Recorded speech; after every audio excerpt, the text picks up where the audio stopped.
This is page 54 for Rosia and Mary Elizabeth, page 54 for the sorority sisters.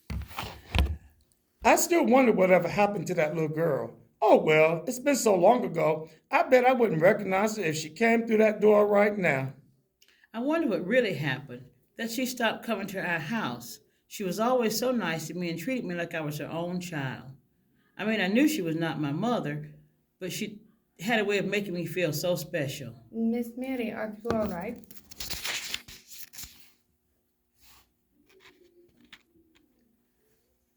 Yes, I'm all right, Rosia.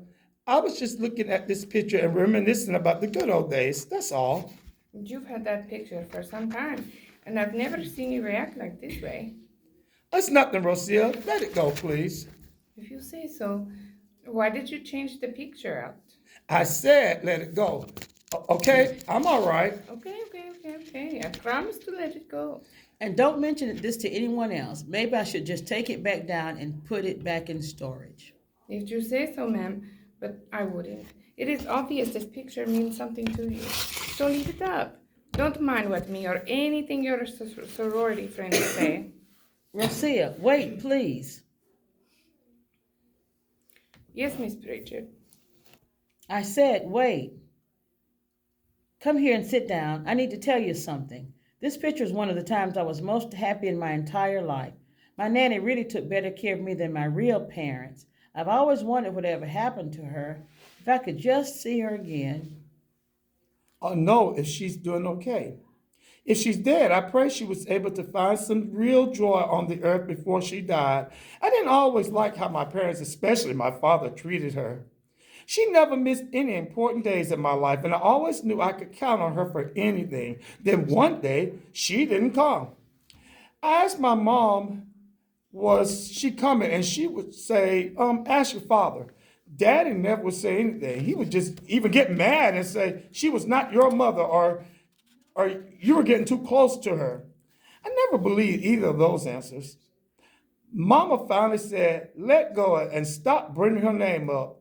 Over time, I grew up and eventually forgot all about her. Then one day, a few years ago, before she started working for me, I was going through some things, and lo and behold, I found this stack of letters written from her to my mama.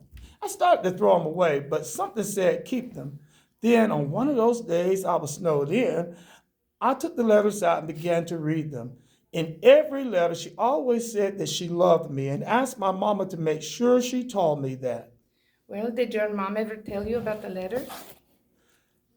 My mama never did. My nanny taught me a special handshake. It was just for us. My mama wanted me to show her the handshake, but I never did. That was just for the two of us. Then one day when I was in high school, Mama wanted us to have something special together. By then it was too late. I mean, we tried a few things, but it just wasn't the same. My nanny even sent me letters congratulating me for making it from elementary school to junior high, and then from junior high school to high school. In one of those last letters I read, she congratulated me from graduating from high school. She had to be in the audience because of some of the things she mentioned in her letter. I actually asked my parents, was she at my graduation ceremony?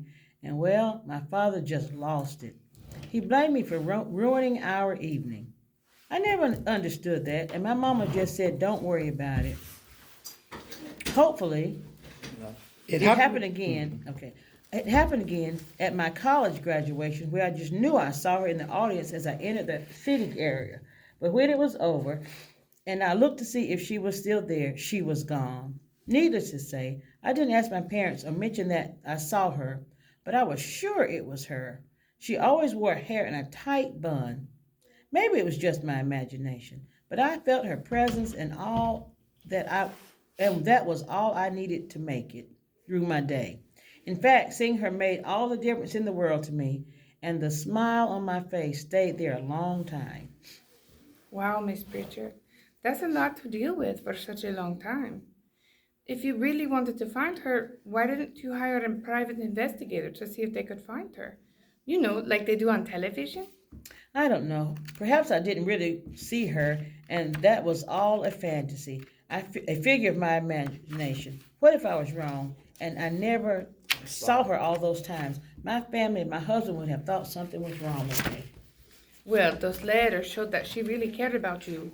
Did any of those letters have a return address on it? That would have been a way to find her.